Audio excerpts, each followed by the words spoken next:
திருச்சிற்றம்பலம். தென்னாடுடைய சிவனே போற்றி, எந்நாட்டவர்க்கும் இறைவா போற்றி, ஏகம்பத்துரையந்தாய் போற்றி, பாகம் பெண்ணொரு ஆனாய் போற்றி, அண்ணாமலையம் அண்ணா போற்றி, கண்ணார் அமுதக் கடலே போற்றி, காவாய் கனகத்திரளே போற்றி, கையிலை மலையானே போற்றி போற்றி. நமச்சிவாய வாழ்க, நாதன் தாள் வாழ்க. அன்பர்களுக்கு ஆன்ம வணக்கம். நீங்கள் கேட்டுக்கொண்டிருப்பதும் பார்த்து கொண்டிருப்பதும் சிகாரம் சைவநெறி பாடசாலை என்கிற டெலிகிராம் சேனல் மூலம் ஒவ்வொரு நாளும் அதிகாலை 5:20 மணிக்கு திருநெறிய தமிழோசை என்கிற தலைப்பின் கீழே பன்னிரு திருமுறை பாராயணம் செய்து வருகிறோம். அந்த வகையிலே சிவபெருமானுடைய பெரும் கருணையினாலே திருமூல நாயனார் இயற்றிய திருமந்திரம் என்கிற நூலினை பாராயண முறையில் இல்லாமல் ஒரு நாளைக்கு ஒரு பாடல் என்கிற வரிசையில் சிந்தித்து வருகிறோம். அந்த வகையில் நம்முடைய நிகழ்ச்சிக்கு வருகை தந்துள்ள அத்துணை அடியார் பெருமக்களையும் வருக வருக என்று வரவேற்று அவர்களுடைய பொற்பாதங்களை மனமொழி மெய்களாக வணங்கி நிகழ்ச்சிக்குள் இனிதே நுழைவோம். நுழைவதற்கு முன்பதாக பன்னிரு திருமுறை ஆசிரியர்கள் துதி, திருக்கதவம் அடைதல், திருக்கதவம் திறத்தல், திருப்பள்ளி எழுச்சி போன்ற பாடல்கள் எல்லாம் பாடி நிகழ்ச்சியை துவங்குவதை ஒரு வழக்கமாக வைத்திருக்கிறோம்.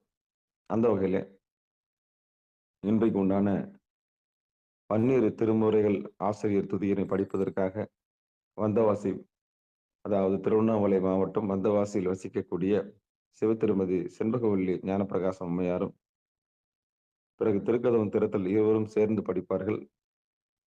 பின்பு திருக்கதவம் திறத்தல் பூசாரிப்பட்டியை சேர்ந்த, அதாவது சேலம் மாவட்டம் பூசாரிப்பட்டியை சேர்ந்த சிவத்திரு பெருமாள் ஐயா அவர்களும், அடுத்து சிவகங்கை திருப்பள்ளி எழுச்சி சிவகங்கை மாவட்டம் சிவகங்கையில் வசிக்கக்கூடிய சிவத்திருமதி சரஸ்வதி அம்மையார் அவர்களும் இன்றைக்கு திருப்பள்ளி எழுச்சி வாசிக்க இருக்கிறார்கள். அவர்கள் எல்லாம் வருக வருக என்று வரவேற்று முறையாக நாம் பன்னிரு திருமுறை ஆசிரியர் துதிக்கு செல்லுவோம். அம்மா வாங்கம்மா, செண்பகவல்லியம்மா. திருச்சிற்றம்பலம்.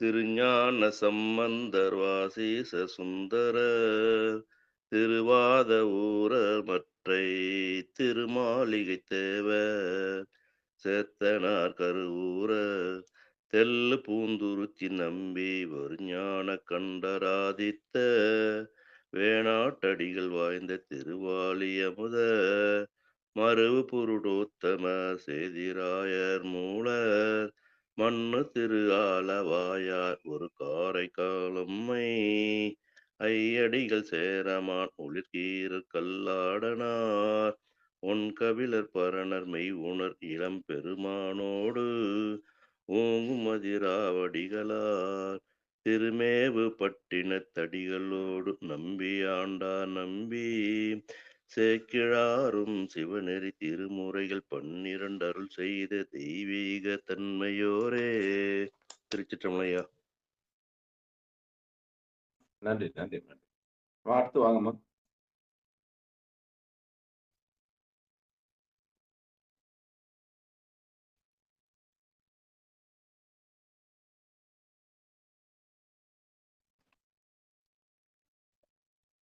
அம்மா செல்வகல்லையம்மா, அடைதல்.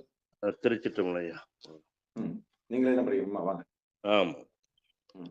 அருட்பெருகு தனிக்கடலும் உலகுக்கெல்லாம் அன்பு சரி கடலுமாம் எனவும் ஓங்கும் பொருட்சமய முதற் சைவ நெறிதான் பெற்ற புண்ணிய கண்ணீரனவும் புவனம் உய்ய இருக்கட உண்டவர் அருளும் உலகம் எல்லாம் ஈன்றா தன் திருவருளும் எனவும் கூடி தெருக்கர ஞானக் கன்றும் அரகும் சென்று செஞ்சடைவானவர் கோயில் சேர்ந்தார் அன்றே.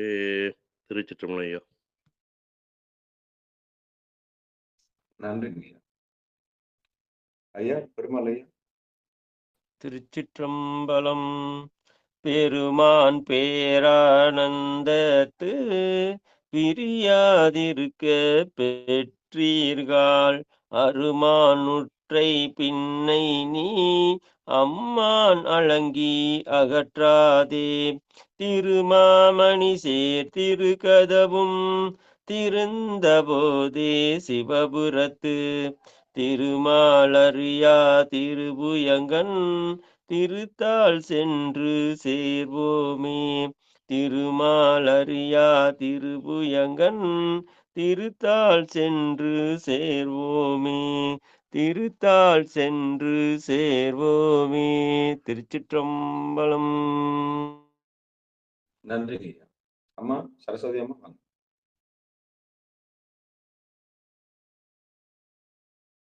பள்ளி எழுச்சி. அது பழச்சுவை என அமுதன அறிதற்கு, அது பழச்சுவை என அமுதன அறிதற்கு, அரிதன எளிதன அமரரும் அறியார், இது அவன் திருவுரு, இது அவன் திருவுரு, இவன் அவன் எனவே எங்களை ஆண்டு கொண்டு எங்கெழுந்தருளும் மதுவளர் போழில் திரு உத்தர கோச மங்கையுள்ளாய், திருபெரும் தூரை ஊரை மன்னா, எது எமை பணி கொள்ளும் ஆரது கேட்போம், எது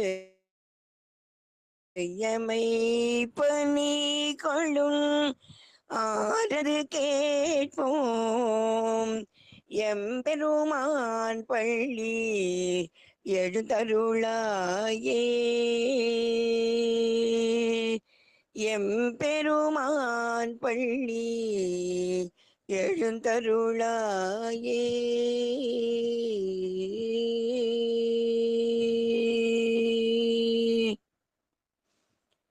நம சிவாய. நன்றி ஐயா.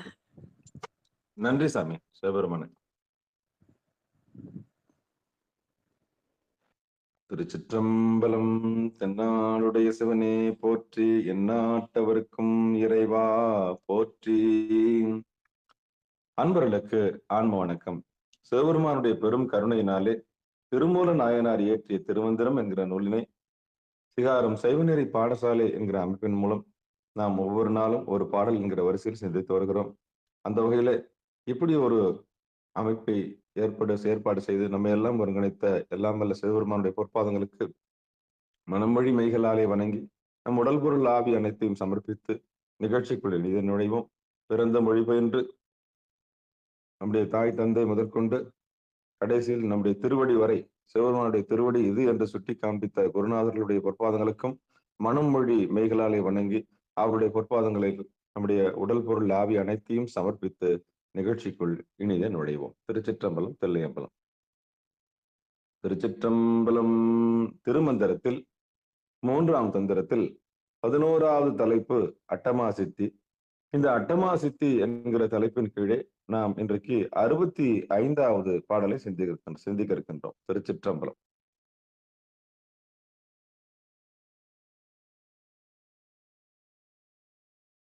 பாடல். அனங்கற்ற மாதல் அருஞ்சனம் நீவல், வணங்குற்ற கல்விமா ஞானம் மிகுதல், சினங்குற்ற வாயனம் சித்திராம் கேட்டல், நுணங்கற்று இருத்தல் கால் வேகத்து நுந்தலே.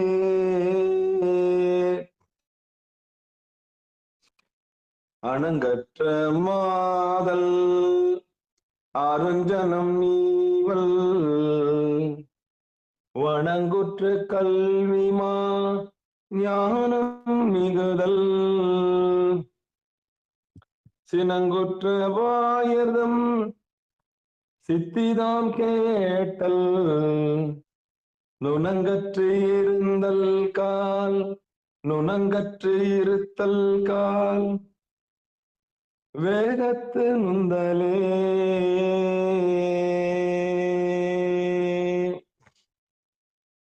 சிவபெருமானே சிவசிவா திருச்சிற்றம்பலம் தில்லையம்பலம். நீங்க பாடல பதமா பார்த்துருவோம். அதாவது சொல்ல பிரிச்சு பார்க்கலாம். அணங்கு அற்ற மாதல் அருஞ்சனம் நீவல் வனங்குற்ற கல்விமா ஞான மிகுதல் சினங்குற்ற வாயர் தம் சித்தி தாம் கேட்டல் நுணங்கற்று இருத்தல் கால் வேகத்து நுந்தலே. இது பதமா பார்த்துட்டோம்.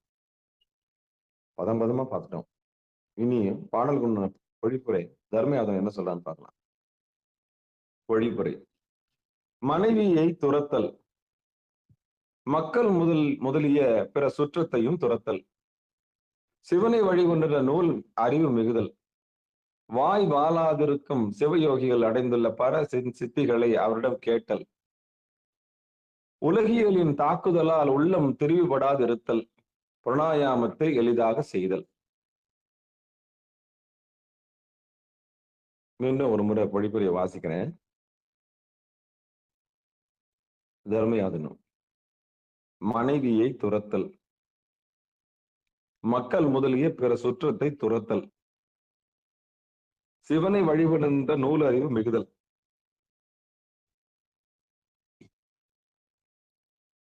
வாய் வாழாதிருக்கும் உலகியலின் தாக்குதலை வாய் வாழாதிருக்கும் சிவயோகிகள் அடைந்துள்ள பர சித்திகளை அவரிடம் கேட்டல் உலகியலின் தாக்குதலால் உள்ளம் திரிவுபடாது இருத்தல் பிராணாயாமத்தை எளிதாக செய்தல்.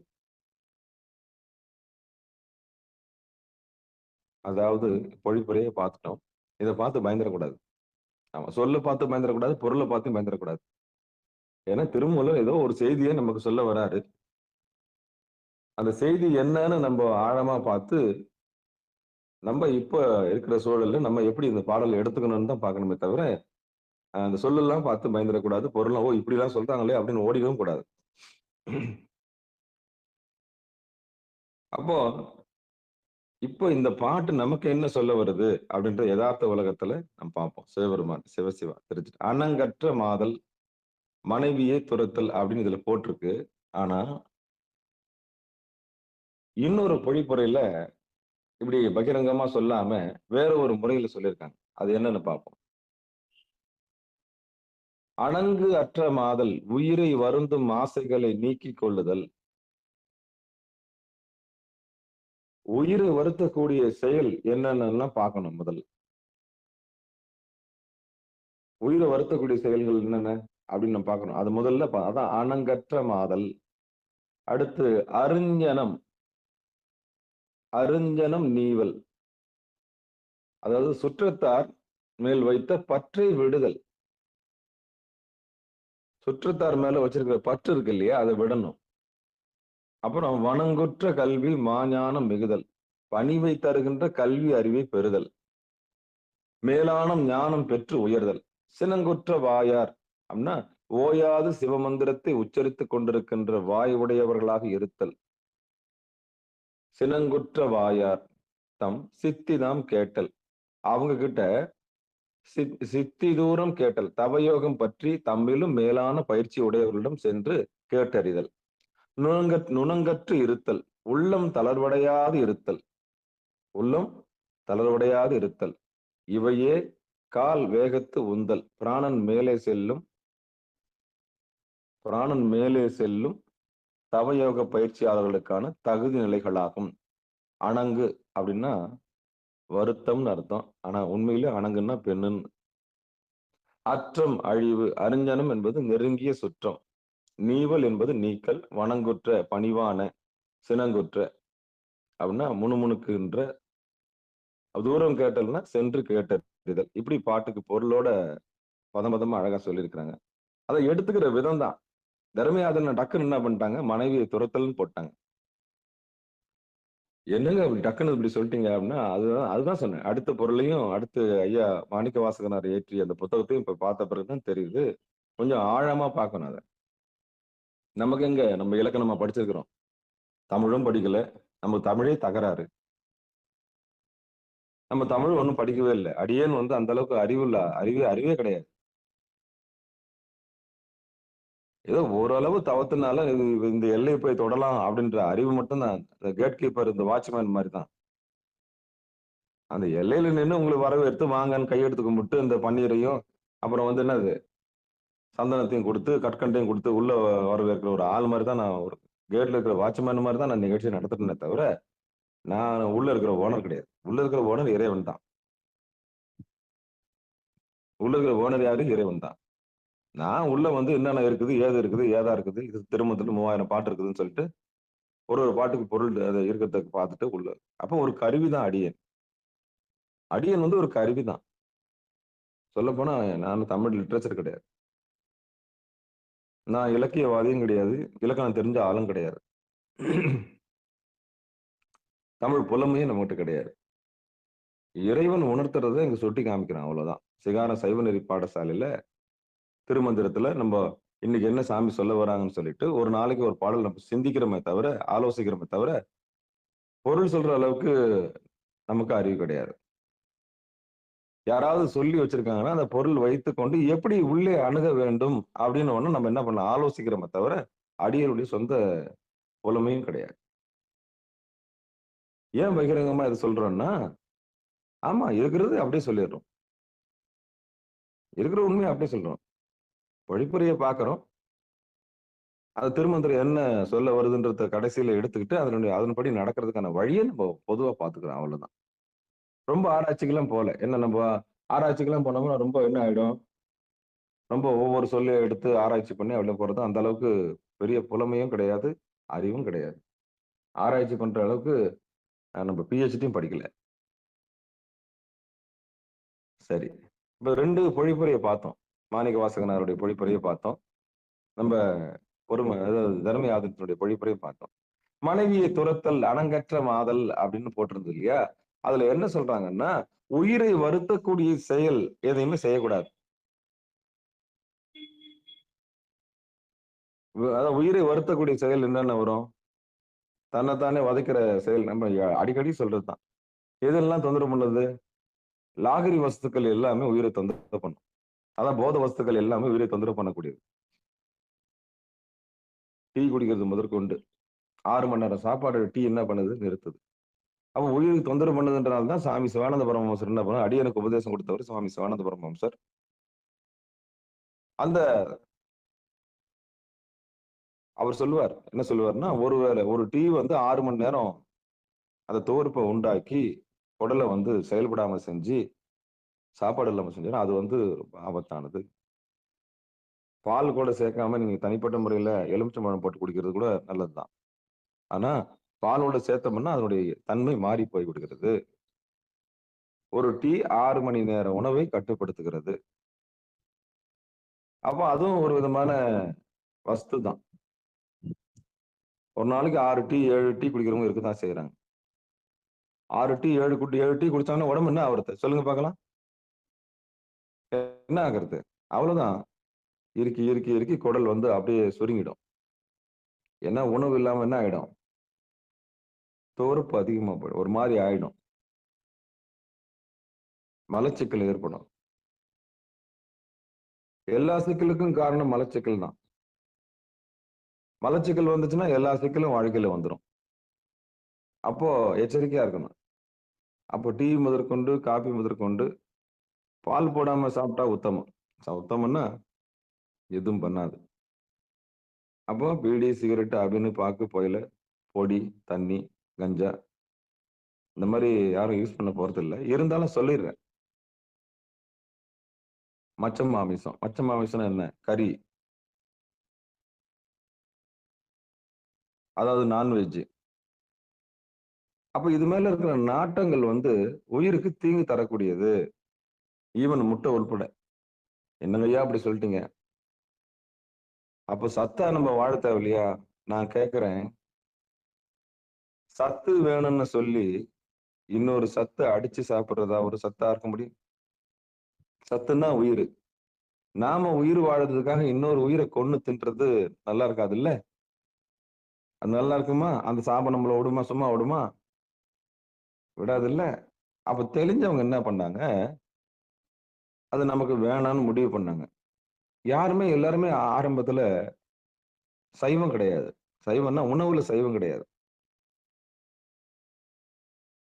ஆமா. படிப்படியா, படிப்படியா, படிப்படியா நெறிக்கு வந்தவங்க தான்.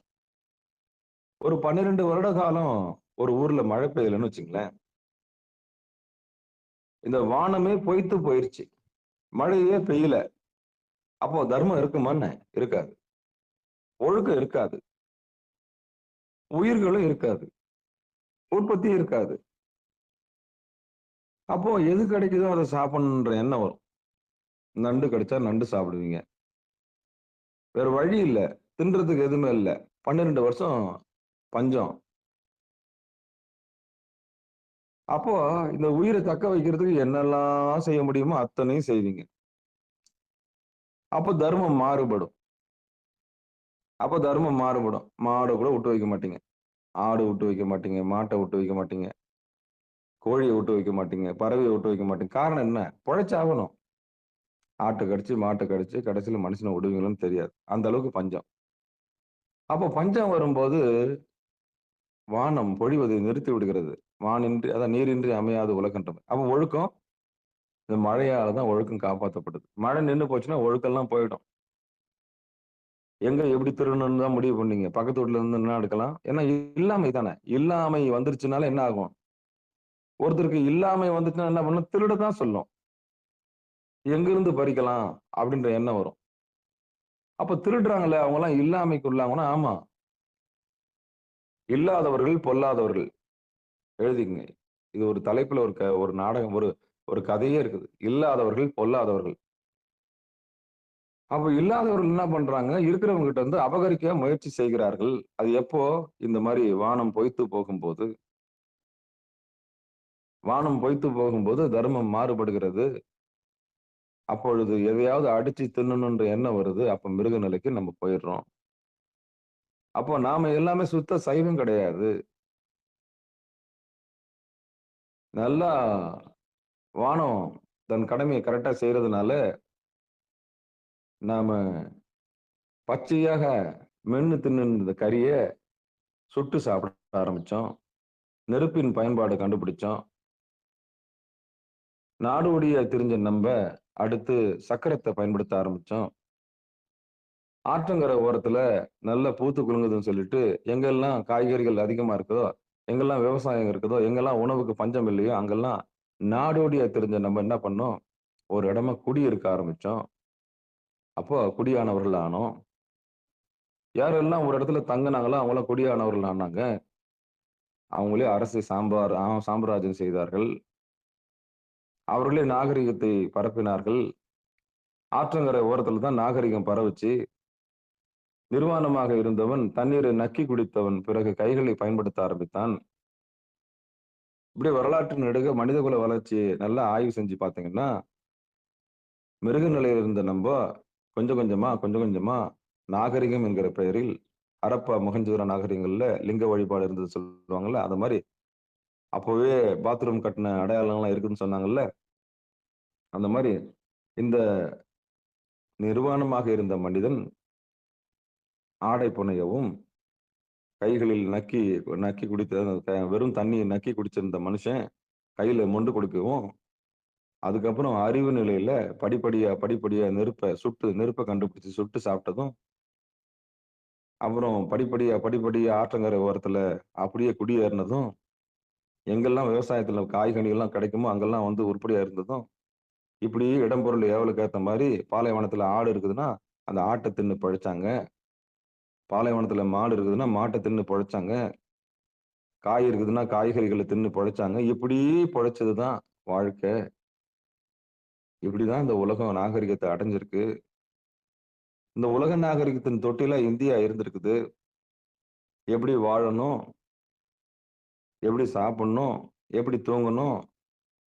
எப்படி வந்து எப்படி வந்து இறைநிலை அடையணுன்ற ஒரு பெரிய வளர்ச்சிக்கு வித்துட்டு இருக்கு நம்முடைய நாகரிகம் தான் தொன்மையான நாகரிகம்னு சொல்லப்படுது. இன்னைக்கும் கீழடியில பெரிய வாழ்க்கைக்கான அடையாளம் இருக்கிறதா சொல்றாங்க. மதுரைக்கு பக்கத்துல கீழடி போய் பார்த்தீங்கன்னா தெரியும். மனிதர்கள் வாழ்ந்ததற்கான அடையாளம் இருக்கிறது.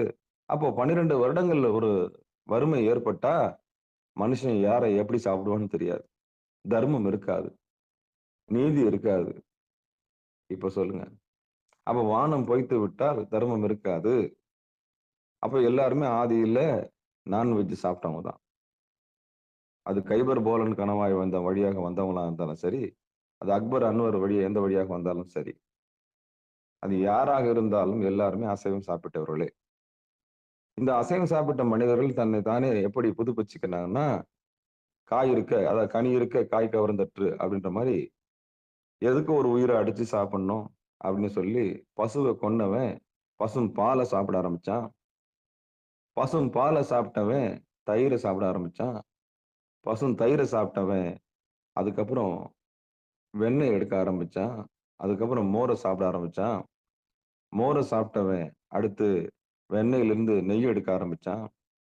நெய்ய சாப்பிட்டவன் இறுதி பயன்பாட்ட உணர்ந்ததுனால மாட்ட கொல்றத நிறுத்திட்டான். அப்போ பால், அப்புறம் தயிர், அப்புறம் மோர், அப்புறம் வெண்ணெய், அப்புறம் நெய்.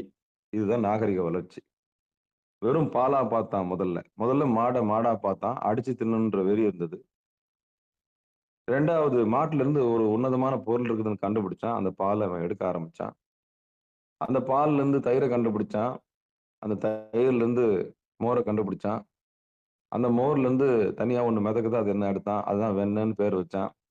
அந்த வெண்ணெய்க்கு அப்புறம் நெய்ன்னு இருக்குன்னு ஆரம்பிச்சான். அப்போ 1 கிலோ மாட்டுக்கறிக்கு பதிலு 100 நெய் போதும். நல்லா சாம்பார்ல விட்டு என்ன பண்ணிக்கலாம், சாப்பிட்டுக்கலாம். அப்ப நாகரிகமா என்ன பண்ணா, ஒரு உயிர கொல்றத விட, அதிலிருந்து கிடைக்கிற பெனிஃபிட் எவ்வளோன்னு பார்த்தான். அந்த பொன் முட்டை இடைகிற வாத்த வந்து உடனே ஆப்பரேஷன் பண்ணி எடுக்காம, ஒரு நாளைக்கு ஒரு முட்டை எடுட்டமேன்னு சொல்லிட்டு பொறுத்தான். அப்ப வாத்த கொல்லாம, அந்த முட்டைய மட்டும் என்ன பண்ணிக்கினான், பெற்றுக்கொண்டான். அதுபோல ஒரு பொறுமைக்கு ஆளானா, நாகரிகங்கள் வளரத் தொடங்குச்சு. இயற்கையோடு ஏய்ந்து வாழ பழகுனான். அதுவே நாடாச்சு, தேசமாச்சு. அப்புறம் வரப்பு தகராறாச்சு. அப்புறம் நாட்டுக்கு நாடு பேதமாச்சு. அந்தந்த மண்ணுக்கு உண்டானவங்க அந்தந்த மண்ணுக்கு ராஜாவானார்கள், ராணி ஆனார்கள். இப்படிதான் மனிதகுல வளர்ச்சி மிருக நிலையிலிருந்து மனித நிலைக்கு வந்திருக்கு. மனித நிலையிலிருந்து தெய்வ நிலைக்கு வந்திருக்கு. தெய்வ நிலையிலிருந்து இறைநிலைக்கு அடைஞ்சதுல முக்கிய பங்கு வகிக்குதான் பாரதம். இந்தியா வந்து அதுல இறைநிலை அடைஞ்சதுல தெய்வீக நாடு, ஆன்மீக நாடுன்னு பேர் வாங்குனதுல முதல்ல இருக்குது. உயிர்கள்லாம் நிறைய வந்து இங்க பிறக்கறதுக்கான காரணம் என்ன? சாதுக்கள் நிறைய உள்ள இடங்கள், உயிரிரக்கம் உள்ளவர்கள், காருண்யம் உடையவர்கள். அப்படிப்பட்ட இடம் தான் இந்தியா. நீங்க உலகத்துல எந்த தேசத்துக்கு போனாலும் காருண்யத்த பார்க்க முடியாது. கருணைய பார்க்க முடியாது. அன்ப பார்க்க முடியாது. ஆன்மீகத்த பார்க்க முடியாது.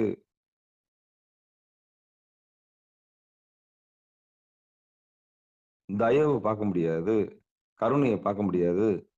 அதனால தான் இந்தியா மேலோங்கி நிக்குது. ஆன்மீகத்துல.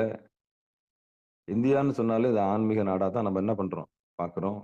உலக நாடுகள் எப்படி பயணிச்சாலும் நம்முடைய பார்வை கருணை, இரக்கம், விட்டுக் கொடுத்தல் அப்படின்ற மாரி பெரிய உன்னதமான கொள்கையில உள்ளது தான் இந்த பாரத தேசம். அப்படிப்பட்ட தேசத்துல தான் எல்லாரும் வந்து என்ன பிறக்கணும்னு ஆசைப்படுறாங்க. நான் பொறந்தா இந்தியாவுல பிறக்கணும்னு ஆசைப்படுறாங்க. ஏன்? ஆன்மீகத்துல. அப்படிப்பட்ட ஏன் இத நான் சொல்ல வரேன்னு சொன்னா, உணவு. இந்த உணவு முறை ஆரம்பத்துல எல்லாருமே அசைவத்துல தான் இருந்தோம். அப்புறம் தான் கொஞ்சம் கொஞ்சம் படிப்படியா சைவத்துக்கு வந்தோம். அப்புறம் இந்த உலகத்துக்கு நன்றி சொல்ல ஆரம்பிச்சோம். எதெல்லாம் இந்த உலகத்த பார்த்து பயந்தோமோ, அதெல்லாம் கடவுளா கும்பிட்டோம். மின்னல். இந்த ஃபிராக்ஷன் ஆஃப் செகண்ட் கண்ண பறிக்குது. அதனால மின்னல கும்பிட ஆரம்பிச்சோம். இந்திரன, தேவேந்திரன கும்பிட ஆரம்பிச்சோம். சூரியன வணங்க ஆரம்பிச்சோம். ஏன்னா, அவன் தான் அந்த காய்கறிலாம் விளைவிக்கிறதுல கெட்டிக்காரன். அவன் இல்லன்னா எதுவும் பண்ண முடியாதுன்றதுனால சூரியனே முழுமுதற் கடவுளானான். அப்புறம் இடிய வணங்க ஆரம்பிச்சோம். அப்புறம் மழைய வணங்க ஆரம்பிச்சோம். நன்றி தெரிவிக்க ஆரம்பிச்சோம். நன்றி தெரிவிக்கிறது தான் இவ்வளோ கூத்தம். அப்புறம் பூமிய வணங்க ஆரம்பிச்சோம். அப்புறம் நீரை வணங்க ஆரம்பிச்சோம், நெருப்பை வணங்க ஆரம்பிச்சோம், காற்றை வணங்க ஆரம்பிச்சோம், ஆகாயத்தை வணங்க ஆரம்பிச்சோம். இப்படி எதெல்லாம் வணங்க முடியுமோ அத்தனையும் வணங்கணும். அத்தனையும் தெய்வமாச்சு. இப்படி படிப்படியா, படிப்படியா, படிப்படியா, படிப்படியா, படிப்படியா வந்ததுதான் ஞானத்தினுடைய உச்சம். அப்போ எந்த சிற்றின்பங்கள்ல இருந்து மூழ்கி, மூழ்கி, மூழ்கி, மூழ்கி, மூழ்கி பேரின்பத்தினுடைய வாசல தொட்டாங்க. அந்த பேரின்ப வாசல தொட்டதுல பெரும்பங்கு வகித்தது அதான் என்லைட்மென்ட். ஞானம் பெறுதல், தன்னை அறிதல்ன்ற பெரிய கலையில வெற்றி பெற்றார்கள் நம்முடைய மகான்கள். அப்போ சிற்றின்பங்கள்ல போய் மூழ்கிடாதீங்க. அதுக்கு தான் அனங்கற்ற மாதல். இதுதான் தர்மயாதினம் மனைவியை துரத்தல்னு பகிரங்கமா போட்டாங்க. அது எப்படிங்க அம்போன விட்டு போக முடியுமா? கட்டின பொண்டாட்டிய விட்டுட்டு ஓடுறது இல்லைங்க வாழ்க்கை. மனைவியை துரத்தல் அப்படின்னு சொன்னா மனைவியோட வாழ்ந்து கொண்டு ஒட்டி ஒட்டாமல் இருத்தல், அவ்வளவுதான். மனைவினாலே அது சம்சார வாழ்க்கை, அவ்வளவுதான். சம்சார பந்தம்னாலே அது இல்லற வாழ்க்கை, அவ்வளவுதான். அப்ப இல்லறத்துல ஒருத்தர் வாழணும். எப்படி வாழணும்னா ஒட்டியும் ஒட்டாமல் வாழணும். விட்டுட்டு ஓடக்கூடாது. அப்ப துரத்தல்னா என்ன? துரத்தல்னா அண்ணாமலை திருவண்ணாமலைக்கு உடனே போய் கோச்சின்னு போயிடக்கூடாது. என் புள்ள எனக்கு சோறு போடல, என் பையன் என்ன கையை விட்டுட்டான், என் பொண்ணு என்ன இது மாதிரி பேசிட்டா, இதுக்கப்புறம் நான் வீட்டு வாசப்படிலே கால வைக்க மாட்டேன் அப்படின்னு திறந்து போறதா ஒரு உத்தரவு? அதுவா திருவண்ணாமலைக்கு ஓடுறதா ஒரு இது? நான் எப்படியாவது பிச்சை எடுத்தாவது பொழைச்சுக்கிறேன், என் பக்கம் வராதீங்க நீங்க, அவ்வளவு லட்சக்கணக்கான பீப்புள் நம்ம பிச்சை எடுக்கிறது யாருன்னா தெரியவா போகுது அப்படின்னு நிறைய பேர் வந்துடுறாங்க. அப்படி வந்தவங்க தான் திருவண்ணாமலை. நீங்க பாருங்களேன், வீம்புக்குன்னே வந்திருக்கோம் எல்லாமே.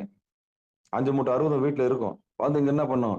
அம்மா அண்ணாமலையாரே பார்த்து செய்யுங்கப்பா, அண்ணாமலையாரே பார்த்து செய்யுங்கப்பா அப்படின்னு என்ன அர்த்தம்? பிச்சை எடுத்துன்னு உட்காந்துருக்கோம். அதுக்கு வீடு வாசல்லாம் இருக்கும்.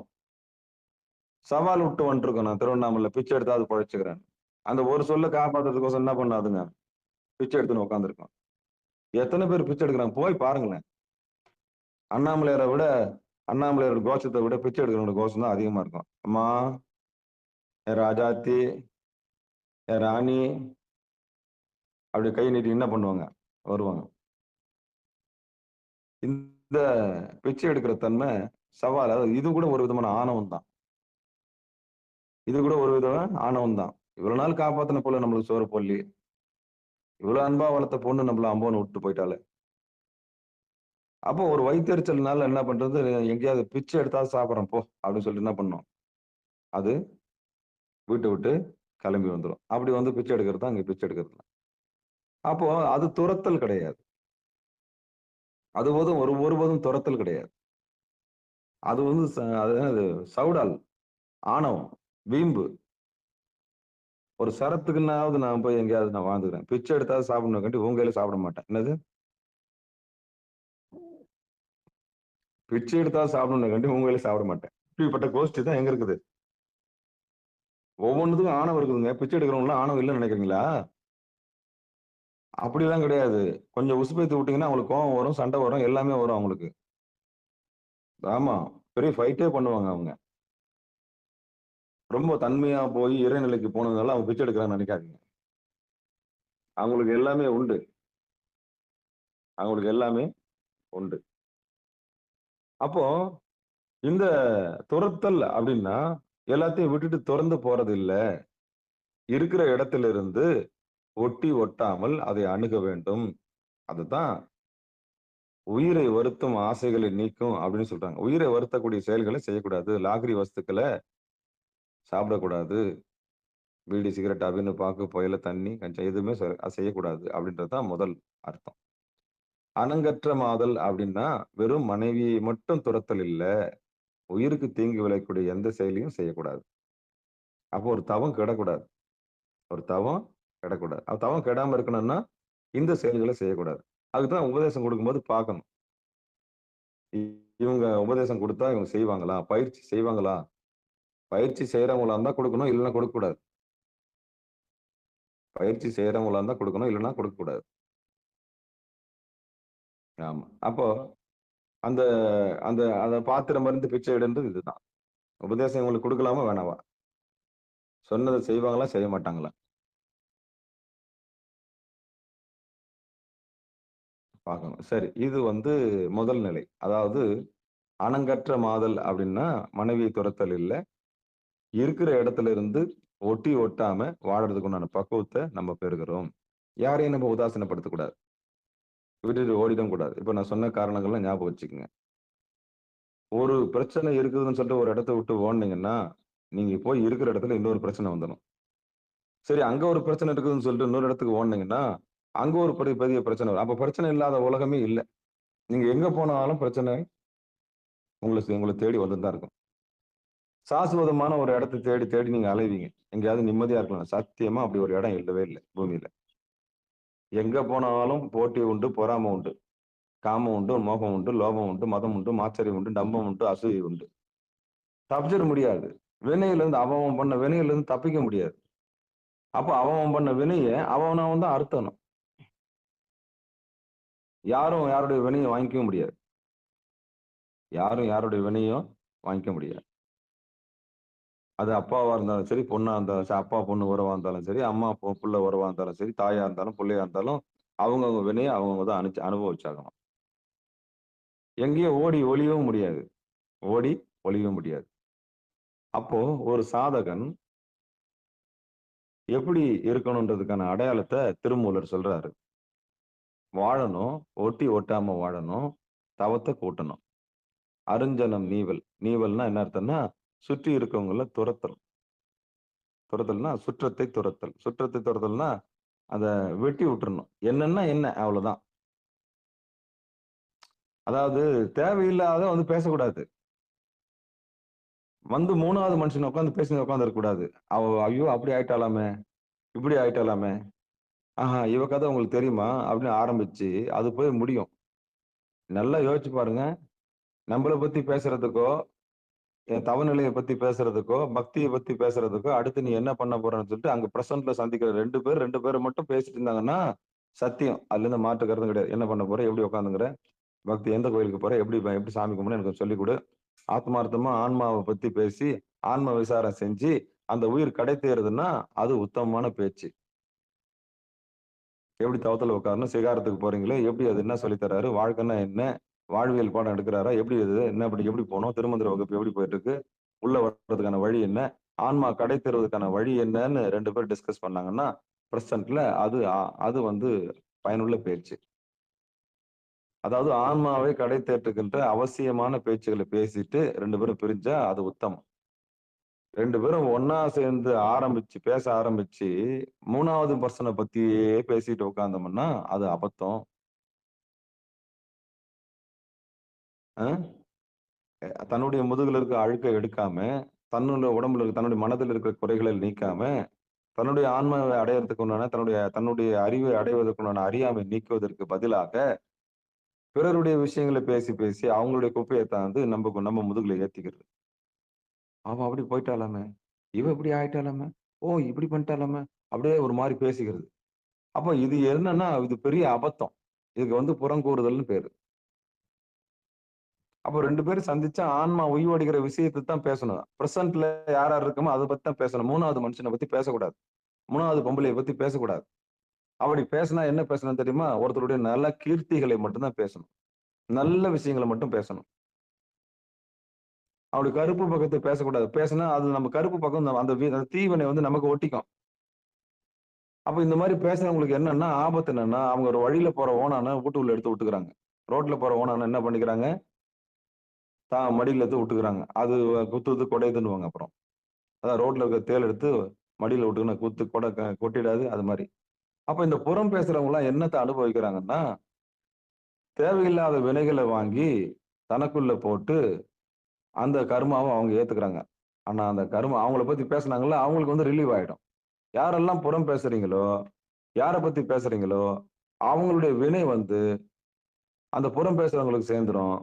அந்த சம்பந்தப்பட்ட நபர் வந்து வினையிலிருந்து விடுபட்டு விடுவார். இது நல்லா இருக்குல்ல? அப்போ யாரெல்லாம் எடுத்த உடனே, உனக்கு தெரியுமா?" அப்படின்னு ஆரம்பிக்கிறா பாரு. அவ ஆபத்தானவ. ரொம்ப ரொம்ப டேஞ்சரஸான அப்ப இப்போ அக்கா வேற என்ன பேசலாங்க? நம்ம வந்து இப்போ அடுத்து என்ன கோயிலுக்கு போறதுக்கு பேசலாம். இவன் நம்ம நம்ம நம்ம 2 பேர பத்தி பேசலாமே! அப்படின்னு முடிச்சுக்கணும். அப்படி ஏதாவது ஒரு வேற டாபிக் வெளியில போகுதுன்னா, தேவையில்லாத விஷயம் மன சஞ்சலத்தை ஏற்படுத்தக்கூடிய ஒரு செய்தி சொல்ல போறாங்க. அப்படின்னா விட்டுருங்க. அது ஏற்கனவே நம்ம நிம்மதியா இருக்கிறோம். எத பத்தியா நம்ம பேசுவோன்னு. அப்படின்னு நம்ம அழகா நழுவிக்கணும்.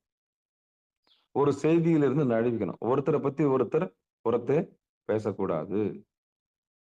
கலகம்னு இதுக்கு பேரு. நிம்மதிய கெடுத்துரும். நிம்மதிய கெடுத்துரும். அபிப்பிராயங்கள உண்டு பண்ணிடும். நீங்க நல்லவங்க நெனச்சவங்கள பத்தி உங்கள பத்தி சொல்லும்போது என்ன ஆகும்னா, ஒரு தேவையில்லாத அபிப்பிராயங்கள உண்டு பண்ணி, குடும்பத்தில குழப்பத்த உண்டு பண்ணிடும். அப்போ எப்பொருள் யார் யார் வாய் கேட்பின் அப்பொருள் மெய்ப்பொருள் காண்பது. கேட்கலாம். விஷயங்கள சேகரிச்சு வச்சுக்கலாம். ஆனா குடும்பத்த உடைச்சிடக்கூடாது. அப்ப தேவையில்லாத பேச்சு தேவையில்ல. அவ்வளவுதான். எது அவசியமோ, எது தேவையோ, எது ஆன்மாவுக்கு பயன்படுமோ, எது உடம்புக்கு நலம் தருமோ, எது மனசுக்கு மகிழ்ச்சி தருமோ, அந்த நகைச்சுவை பேசலாம். சிரிக்க வைக்கலாம். கலகலன்னு பேச வைக்கலாம். சிந்திக்க வைக்கலாம். ஆனா சலனத்த மட்டும் ஏற்படுத்தக்கூடாது. வன்மத்த மட்டும் தூண்டுற மாரி ஒருத்தர பத்தி நம்ம தூண்டி விட்டுறக்கூடாது. நாம அதுக்கு ஒரு காரணமா இருந்துறக்கூடாது. அதனால 3வது மனுஷன பத்தியோ, 3வது விஷயங்கள பகிரங்கமாவோ, அந்தரங்கத்த பத்தி என்ன பண்ணக்கூடாது? பேசுனோம்னா, நமக்கு தான் வினை. நமக்கு தான் வினை. அப்படி இந்த சுற்றத்த எப்படி தொறக்கணுமா? அருஞ்சனம் நீவல். சுற்றம்னாலே குற்றம் தான். அதுவும் குற்றம் சொல்லிக்கின்னு தான் இருக்கும். "என்ன இந்த புடவ எடுத்துன்னு வந்துருக்குற? கொஞ்சம் அப்படியே கரை வச்சது எடுக்க தானே! கொஞ்சம் வாசல் கொஞ்சம் நீட்டி போட்டுருக்கலாமே! பைப் இந்த பக்கம் கொஞ்சம் ஒரு மாரி கோணையா இருக்குது."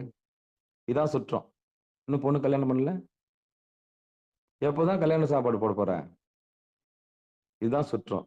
உன்ன வாழ விடாம செஞ்சுக்கிட்டே இருப்பாங்க. அவன் சமூகம்ன்றது 4 பேரு. 4 பேர்னா என்ன? கேள்வி கேட்டுன்னே இருப்பான். "என்ன விசேஷம் இல்லையா? எதுவும் வயித்துல புழு பூச்சி இல்லையான்னு?" கேட்பான்.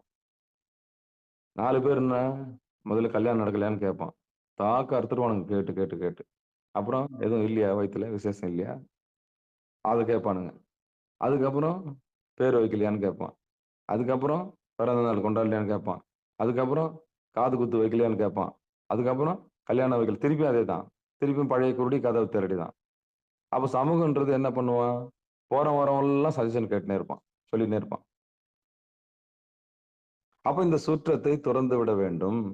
ஏன்னா, அவன் சொல்லின்னு தான் இருப்பான். சுற்றம் என்பது நம்மை விமர்சனம் செய்து கொண்டே இருக்கும். சுற்றம் என்பது நம்மை விமர்சனம் செய்து கொண்டே இருக்கும். அப்ப நம்ம என்ன பண்ணணும்? அந்த சுற்றத்தையும் நீக்க வேண்டும். தவத்துக்கு தடையாக இருக்கக்கூடியது. தவத்துக்கு தடையா இருக்கக்கூடிய இந்த பந்தத்த நம்ம என்ன ஒட்டி ஒட்டாம இருக்கிற வாழ பழக்கணும். 2வது சுற்றத்தையும் நம்ம என்ன பண்ணிடணும்? அணுக தயாராக இருக்க வேண்டும். ஏன்னா சுற்றம்னாலே குற்றம் சொல்வதற்கு தயாராகி விட்டார்கள். அதனுடைய குணமே என்னன்னா, குறை பார்க்கிறது. குறைய கண்டுபிடிக்கிறது தான். நமக்கு அது வேண்டாம். அந்த சுற்றத்தையும் நம்ம என்ன பண்ணிடணும்? வெட்டி விடணும். வெட்டி விட்டு ஒட்டி ஒட்டாம இருக்கணும். என்னன்னா என்ன? அவ்வளவுதான். என்னன்னா என்ன? அவ்வளவுதான் முடிஞ்சு. வேற எதுவும் பேசக்கூடாது. ஒண்ணு சிவபெருமான குறித்து பேசுறாங்களா? திருவடி குறித்து பேசுறாங்களா? ஆன்மா குறித்து பேசுறாங்களா? அவசியமானத பேசுறாங்களா? நிலையில்லாதத பேசுறாங்களா? நிலையானத பேசுறாங்களா? அருள் வாழ்க்கைய பற்றி பேசுறாங்களா? பொருள் வாழ்க்கை பத்தி பேசுறாங்களா? ஆத்மீகத்த பத்தி பேசுறாங்களா? ஆன்மீகம் இல்லாதத பேசுறாங்களா? உலகத்தாருக்கும், இறை அடியார்களுக்கும் என்ன வித்தியாசம்? உலகத்தார்களுக்கு நிலையில்லாத பொருள்கள் மேல நாட்டம் இருக்கும். பணம், பட்டம், பதவி, செல்வாக்கு. இத அடையலாமா? அத அடையலாமா? இந்த வீடு கட்டலாமா? அந்த வீடு கட்டலாமா? இங்க வாங்கி விடலாமா? அங்க வாங்கி விடலாமா? எங்க வாங்கி விட்டு என்ன பிரயோஜனம்? எந்த வீட்ட கட்டி என்ன பிரயோஜனம்? நீ சொந்த வீட்ட விட்டுட்டியே! உடம்புன்ற வீட்ட அம்போன்னு விட்டுட்டியே!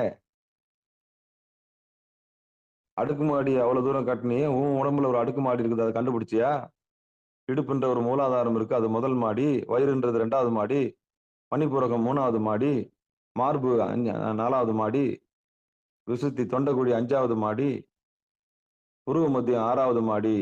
உன் தலைக்கு உச்சி இருக்குது. அது 7வது மாடி. இந்த மாடி வீட்ட கவனிச்சியா? இதுல தண்ணி வருதா? இல்லையா? இதுல டாய்லெட், பாத்ரூம் நல்லா இருக்குதான்னு பாத்தியா? இல்லையே! இந்த உடம்ப நீ கவனிச்சியா? அந்த வீடு கட்டுறதுக்கு இவ்ளோ பிரயத்தனம் படுறியே! அ சொத்து சொத்துன்னு ஓடுறல்ல, இந்த வீட்ட கவனிச்சியா? அத திரும்பியாவது பார்த்தியா? அது வலிக்குதுன்னு சொல்லுதுல்ல, முட்டி எழுந்துக்க முடியலல்ல, கால் வலிக்குதுல்ல, கை வலிக்குதுல்ல, அத பத்தி கவனிச்சியா? இந்த பேட்டரியில எழுதி வச்சிருக்கான்ல லாரியில, என்ன எழுதி வச்சுருக்கான்? தினமும் என்ன கவனி. அது மாரி ஒரு நாளைக்கு ஒரு சிக்னல் குடுக்குது. அத கவனிக்கிறதே கிடையாது. இந்த உடம்புன்றது ஒண்ணு மறந்துறதுனால தான் நோய் என்ன பண்ணுது? உச்சபட்சத்துக்கு வந்துருது. அந்த அளவுக்கு உடம்பு சொல்றத கேட்கறது கூட நமக்கு நேரம் இல்ல. அந்த அளவுக்கு மெய்ய என்ன பண்ணிட்டோம்? மறந்துட்டோம். உடம்ப மறந்துட்டோம். அதனால நோய் என்ன ஆயிடுச்சு? கூட்டிக்கினே வந்துருச்சு. அப்ப கடைசியில ஒரு நாள் ஆப்பு வைக்குது. அதனால தான் டாக்டர் நல்லா மஞ்சா குளிக்கிறாரு. எப்படி குளிக்கிறாரு? ஒரு ஸ்கேன் ஒண்ணு எடுத்துன்னு வந்துருவாங்க. நம்ம உள்ள நுழைஞ்ச உடனே என்ன சொல்றாரு? அவர் என்ன ஞானி என்ன? பார்த்த உடனே டாக்டர் வயிறெல்லாம் வலிக்குது.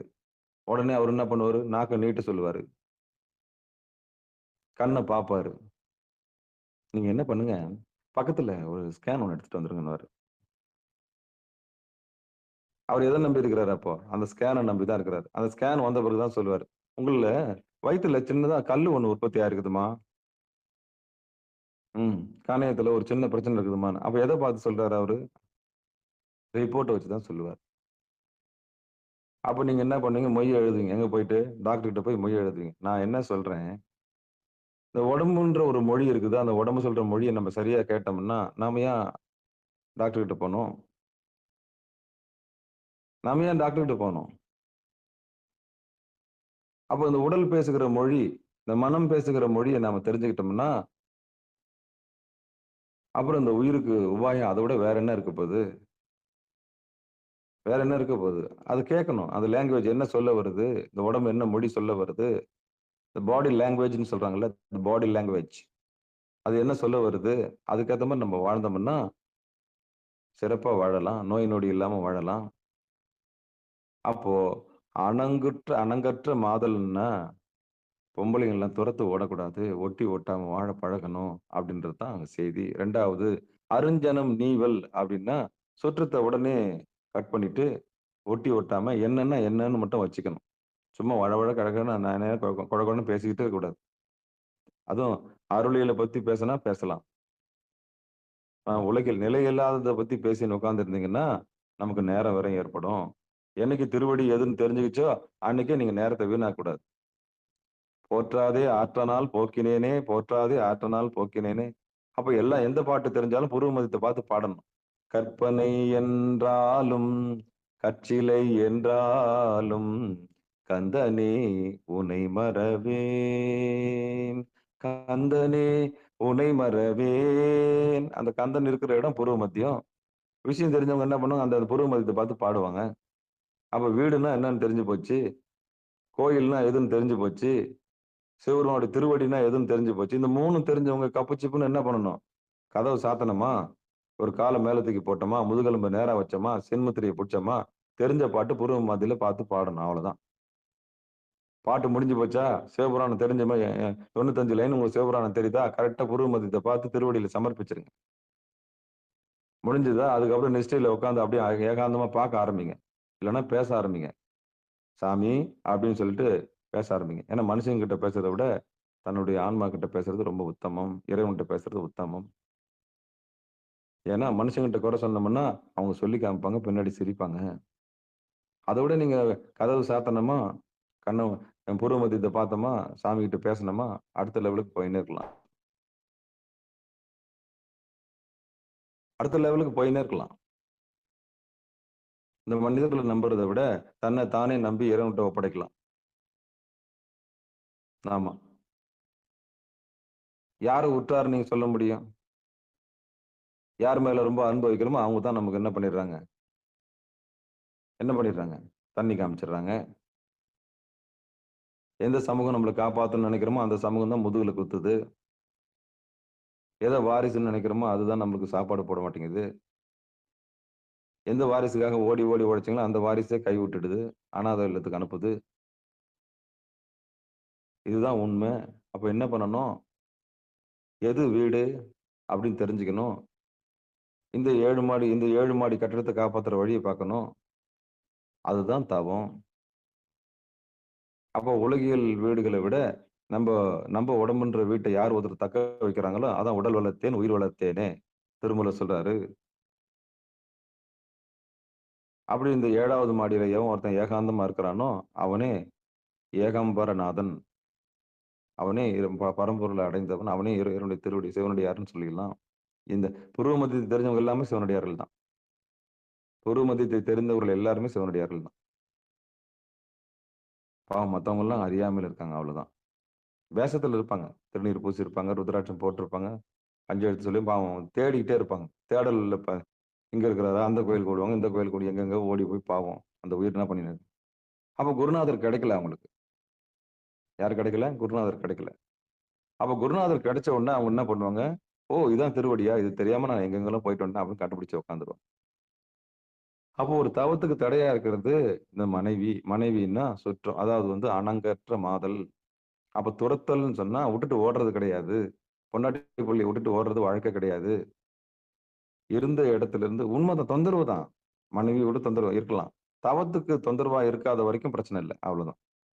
நீங்க உட்காரும்போது உங்க மனைவி சுடு தண்ணி தந்து மேல ஊத்தக்கூடாது. வேலையான வேலை இருக்குது. உட்கார்ந்துருக்க என்ன மூட்டு வேலைய பார்த்துக்கின்னு, உன் பொண்ண படிக்க வைக்கணும். அது பண்ணு, இது பண்ணு. நீ பாட்டுன்னு உட்கார்ந்திருந்தா என்ன அர்த்தம்? அப்படின்னு நீங்க உட்காரும் போதெல்லாம் சாபம் விட்டுன்னு இருந்தா நீங்க உட்கார முடியாது. அப்ப அவள சரி பண்ணணும். எதுக்கு உட்காருன்றது அவள்ட்ட சொல்லணும். அவளுக்கு புரிய வைக்கணும். உலகியல்னா என்ன? பொருளியல்னா என்ன? உலக அருளியல்னா என்ன? இறைவன் முக்கியமா? இறைவனால் படைக்கப்பட்ட பொருள் முக்கியமா? இதான் கேள்வி. இன்னைக்கு நிகழ்ச்சியினுடைய டாபிக் இதுதான். உனக்கு இறைவன் வேணுமா? இறைவனால் படைக்கப்பட்ட பொருள் வேணுமா? 2 கேள்விதாங்க. அப்போ இந்த உலகத்தார்கள் என்ன பண்ணுவாங்க? படைக்கப்பட்ட பொருள்கள் மேல ஓடுவாங்க. அதான் வஸ்து. நாராயணன் மேல ஓடிட்டோம். ஏன்னா, அவன் தான் எல்லாத்தையும் வச்சுன்னு உட்கார்ந்து ஆட்டின்னு உட்கார்ந்திருப்பான். அப்போ படைக்கப்பட்ட பொருள் வேணும்னா அவன்கிட்ட ஓடி போயிடு. படைத்தவன் உனக்கு வேணும், மூலம் உனக்கு வேணும்னா சிவபெருமான்கிட்ட வந்துரு. அவ்வளவுதான் முடிஞ்சு போச்சு. அதனாலதான் சாமி 2 டிபார்ட்மெண்ட் தானே தான் வச்சிருக்காரு. இருளையும் தன் பக்கம் வச்சிருக்காரு. அரியையும் தன் பக்கம் வச்சிருக்கிறார். அரணையும் தன் பக்கம் வச்சிருக்கிறார். அப்ப படைத்தவன் வேணுமா? படைக்கப்பட்ட பொருள் வேணுமா? என்ன படைக்கப்பட்ட பொருள் அழியக்கூடியது. படைத்தவன் ஒருபோதும் அழிவதே இல்லை. அப்ப நல்லா தெரிஞ்ச சாதகன் யார கேட்பான்? நல்லா ஒரு யோகினி எதை கேட்பா? சாஸ்வதமான பொருள், நிலையான பொருளை கேட்பாளா? நிலையில்லாத பொருளை கேட்பாளா? வித்து தெரிஞ்சவன் ஏடா கூடமான வரத்தை வாங்கவே மாட்டான். இரவாத இன்ப அன்பு வேண்டி பின் வேண்டுகின்றார். என்ன அன்பு? சாமி, இந்த உலகம் காட்டுகிற அன்பெல்லாம் போதும்.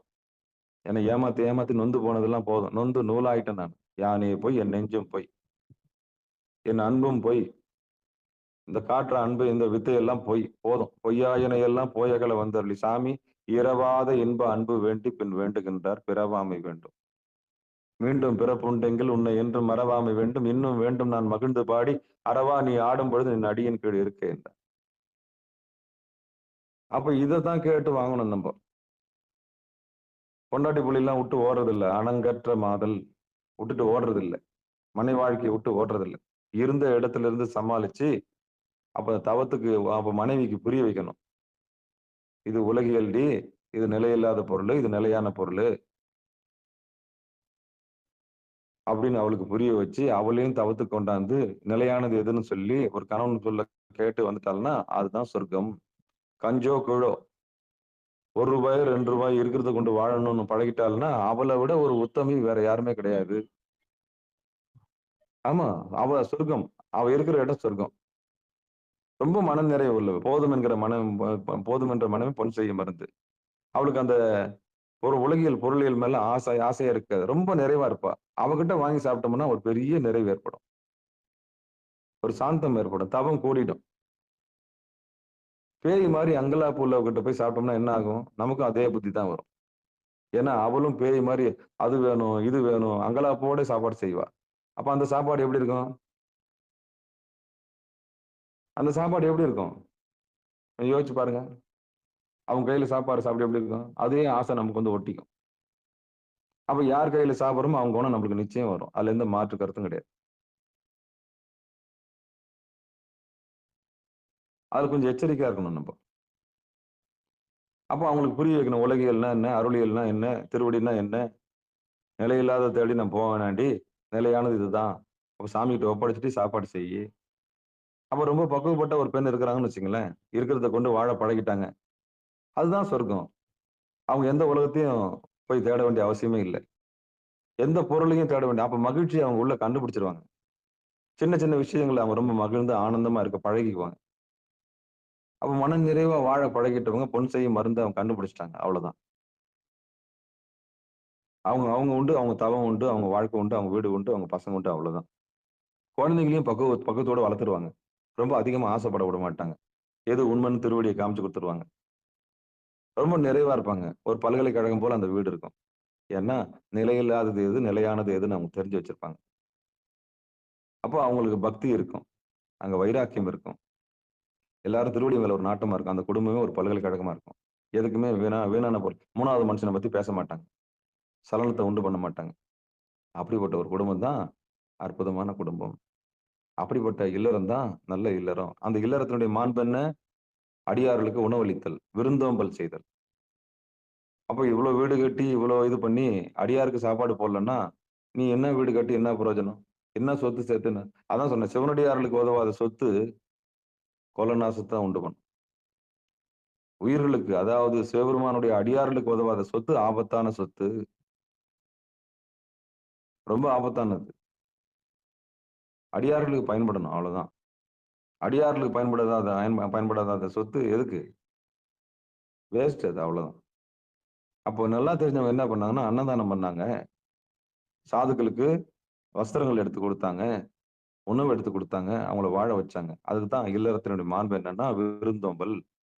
அப்ப அத விட்டுட்டு ஓடுறது அவரு இல்லறமா இருக்க முடியும். இது துறவா இருக்க முடியும். அது துறவு கிடையாது. அப்ப மனைவியை துரத்தல்னு தர்மயாதனம் போட்டிருக்கன்னா, மனைவி என்பது சம்சார பந்தம். அந்த பந்தத்த வெ உடனே வெட்டிட்டு ஓடாம, ஒட்டி ஒட்டாம இருக்கணும்.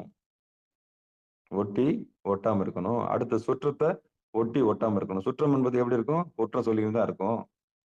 அதனுடைய இயல்பு குற்றம் சொல்லுதல். அதுக்கு நிறைய தெரியாது. அது கண்ணுக்கு தெரியவே தெரியாது. அதான் சொன்னேனே. நீங்க நல்லா ஒரு புடவ வாங்குனா கூட, "என்னக்கா ஒரு மாரி இதுவா இருக்குது." இந்த மாரி வேற எதுனா வாங்குறது தானே? பார்த்து இதுக்கே வந்து 6 மணி நேரம் செலவு பண்ணியிருப்பீங்க அந்த புடவ எடுக்கிறதுக்கு.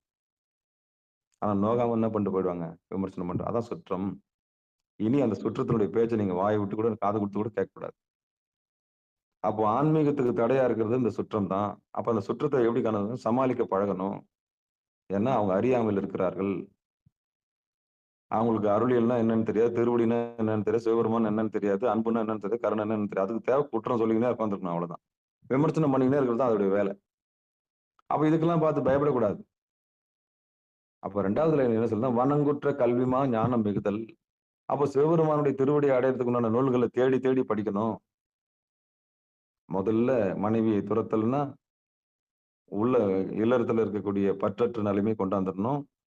2வது குற்றம் சொல்லிக்கினே இருக்கும். அந்த சுற்றத்த வந்து சமாளிச்சு, அங்கேயும் ஒட்டி ஒட்டாம இருக்க பழக்கணும். 2வது லைன் என்ன சொல்லுது? "வனங்குற்ற கல்விமா ஞானம் மிகுதல்." உன்னதமான நூல்கள 12 திருமுறை ஆசிரியர் துதிகள் 12 திருமுறைலாம் இருக்குது. 18,426 பாடல்கள் மேல இருக்குது. இதெல்லாம் பாடி ஓய்வடையணும். 1ஆம் திருமுறை, 2ஆம் திருமுறை, 3ஆம் திருமுறை, 4ஆம் திருமுறை, 5ஆம் திருமுறை, 6ஆம் திருமுறை, 7ஆம் திருமுறை, 8ஆம் திருமுறை, 9, 10, 11, 12 திருமுறை இருக்குது. அப்ப சிவபெருமான பாடுறதுக்கு உண்டான எல்லா வழியும் இந்த 12 திருமுறையில இருக்குது. 14 சாஸ்திரம் இருக்குது. ஃபார்முலா இருக்குது.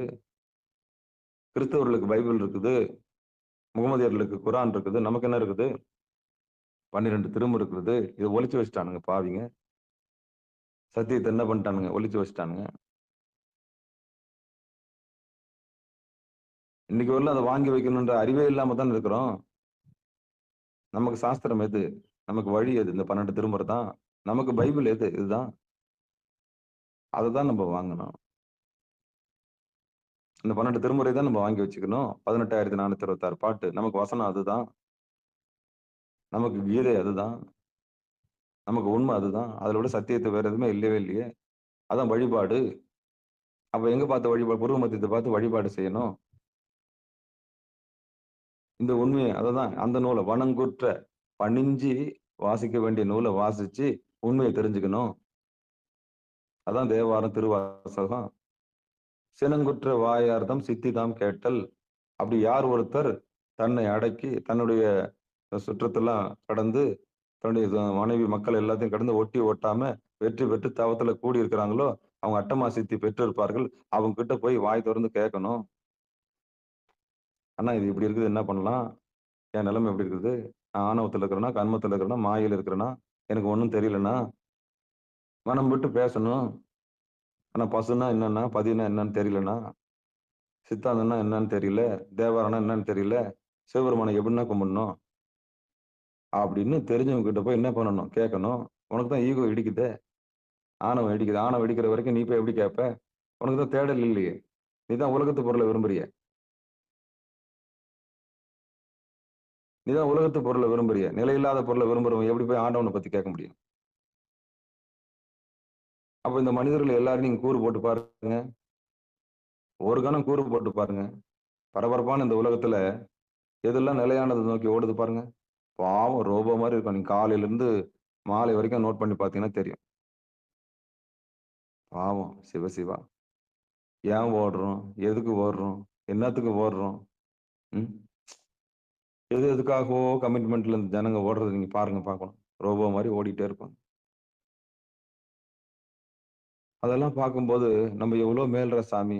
இந்த ஓட்டப்பந்தயத்துல நம்ம தப்பிச்சுட்டோமே. திருவடி நமக்கு இறைவன் குடுத்துட்டாரே. ரொம்ப சாதுவா நம்ம என்ன பண்ணிக்கலாம்? அவங்கள நினைச்சு, எப்பா இவங்கெல்லாம் வந்து எப்போ இந்த மனம் திரும்புவாங்க? உலகியல்ல இருந்து அருளியலுக்கு எப்ப திரும்புவாங்க? அதுக்கு ஒரு நேரம், காலம் வரும். எல்லாருக்கும் ஒரே நேரம் வராதுல்ல. அவங்கள பார்த்து இரக்கப்பட்டுக்க வேண்டியது தான். சாமி என்னைக்காவது கொண்டாந்து சேர்ப்பார். நிலையில்லாதத தேடி ஓடுதுங்களே. நிலையானத தேடி எப்படி வரும்? அப்படின்னு ஒரு வருத்தம் இருக்கவே செய்யும் ஒரு சாதுவுக்கு. அப்போ அவங்களுக்கு புரிய வைப்பாரு அவரு. வாம்மா இது நல்லது, இது கெட்டது. இவ்வளோ வீடு கட்டினியே உன் வீட்ட நீ பார்த்தியான்னு கேட்பாரு. அந்த வீடுன்னா என்னன்னு கேட்பாங்க. நீ அதுதாம்மா உன் உடம்பு. ஆமாங்கய்யா. முட்டி வலிக்குது, அது வலிக்குது, இங்க குடையுது, அங்க குடையுது அப்படின்னா, இதுவரைக்கும் எல்லா வீட்டையும் பார்த்தீங்க. உன் வீட்ட நீ பார்த்தியா? என்ன சாப்பிடணும்? எப்படி இருக்கணும்னு நீ கத்துக்கினியா? இல்லையே. அதுல நான்வெஜ் போடக்கூடாதுன்னு தெரியுமா? இல்ல. உள்ள இறைவன் இருக்கிறான்னு தெரியும்ல. அது அசைவம் போடலாமா அது உள்ள? அப்படின்ற அறிவெல்லாம் புகுத்தி, ஒரு ஞானி அவங்கள தெளிவிச்சு, அதையும் கோயிலா மாத்தி விடுவார். இந்த பாழடைஞ்ச வீட்டுக்கு ஸ்ப்ரே பெயிண்ட் அடிக்கிற மாரி, திருநீர் பூசி விட்டு என்ன பண்ணுவாரு? ஒரு ஞானி, அந்த வீட்டையும் ஒரு வீடா மாத்துவார். அந்த வீட்டையும் ஒரு வீடா மாத்தி குடுப்பார். இதுதான் அந்த செய்தி.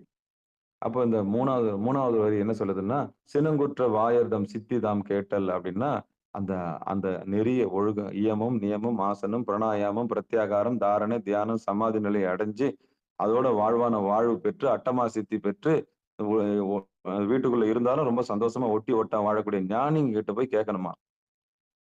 "அண்ணா இது எப்படின்னா, இந்த பிரச்சனைய எப்படி அணுகுறதுன்னு தெரியல. கொஞ்சம் வழி சொல்லுங்க" அப்படின்னு கேட்கணும். அவங்க கிட்ட சிவபெருமான அடையறதுக்கான வழி என்னன்னா, அடுத்த நிலைமைக்கு எப்படி போலாம்? அப்படின்னு கேட்கணும். இப்படிதான் இந்த 3வது வரி சொல்லுது. "சினங்குற்ற வாயர்தம் சித்தி தாம் கேட்டல், நுணங்கற்று இருத்தல் கால் வேகத்து நுந்தலே." அப்படி தெளிவு பெற்று இந்த மூச்சு பயிற்சிய அழகா கத்துக்கின்னு, சுவாசத்த சாப்பிடக்கூடிய கலைய கத்துக்கிட்டு எளிமையா வாழ பழகணும் அப்படின்றத 4வது லைன் சொல்லுது. பாருங்க. என்னடா திருமூலர் இப்படி துறக்கணும்னு சொல்லிட்டாரு. மனைவியை துரத்தல்ன்னு போட்டுக்குது. அதுக்காக பயந்துறக்கூடாது. சரியா? துரத்தல்னா என்னன்னு சொன்னான். ஒட்டி ஒட்டாம வாடுறது. நீங்க எங்க போனாலும் சரிங்க. இந்த ஊர் பிடிக்கலன்னு நீங்க எந்த ஊருக்கு போனாலும் அங்க ஒரு பிரச்சனை வந்துரும். அந்த ஊர் பிடிக்கலன்னு அந்த ஊர விட்டு போனீங்கன்னா, இன்னொரு இடத்துல இன்னொரு பிரச்சனை வந்துரும். அதனால எந்த ஊருக்கு போனாலும் அதே வானம் தான் இருக்க போது. எந்த ஊருக்கு போனாலும் அதே பூமி தான் இருக்க போது. எங்க போனாலும் அதே மனுஷாள் தான் இருக்க போறாங்க. அதே திருடன் அங்க தான் இருக்க போறான். அதே நல்லவன் அங்கேயே தான் இருக்க போறான். இருக்க வேண்டிய இடத்துல எல்லாமே இருக்கத்தான் செய்யும். நீ எதையும் விட்டுட்டு ஓடவும் முடியாது. எதையும் விட்டுட்டு ஓடவும் முடியாது. அப்படி ஓடுனா, நீ ஊர் போய் சேரவும் முடியாது. பொய்யூர்ல இருந்து மெய்யூருக்கு வரவும் முடியாது. அததான் இந்த பாட்டு நமக்கு சொல்லுது. சிவபெருமானே, சிவசிவா. அப்போ "நுணங்கற்று இருத்தல் கால் வேகத்து நுந்தலே" அப்படின்னா, இந்த மூச்சை அறியும் கலைய கத்துக்கின்னு, இவங்க ஒட்டி ஒட்டாம வாழ பழகிக்குவாங்க. பிராணாயாமத்தை கத்துக்கொள்வார்கள்.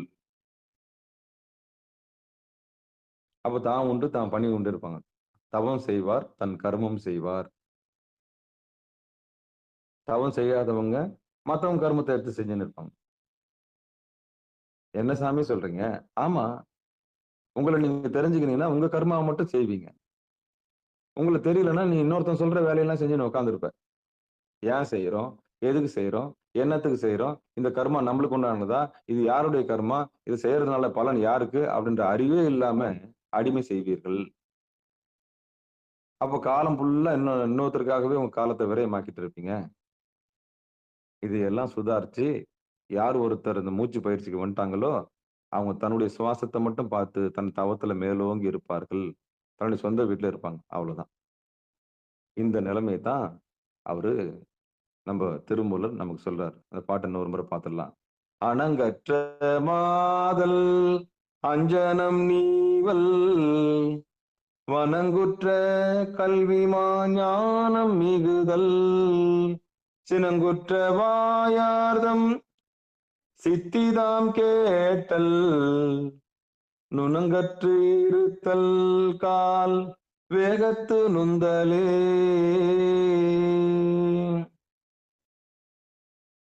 இந்த சொல்லெல்லாம் பார்த்து பயப்பட வேணாம்னு ஏற்கனவே நான் சொன்னேன். அதனால இங்க துரத்தல் என்பது மனைவியை துரத்தல், மக்கள் முதலிய பிற சுற்றத்தை துரத்தல், சிவனை வழிபடுகின்ற நூல் அறிவு மிகுதல், வாய் வாளாதிருக்கும் சிவயோகிகள் அடைந்துள்ள பரசித்திகளை அவரிடம் கேட்டல், உலகியலின் தாக்குதலால் உள்ளம் திரிவு ஓடாது இருத்தல், பிராணாயாமத்தை எளிதாக செய்தல் அப்படின்னு பொழிப்புரை போட்டதுனால இத பார்த்து பயந்துராதீங்க.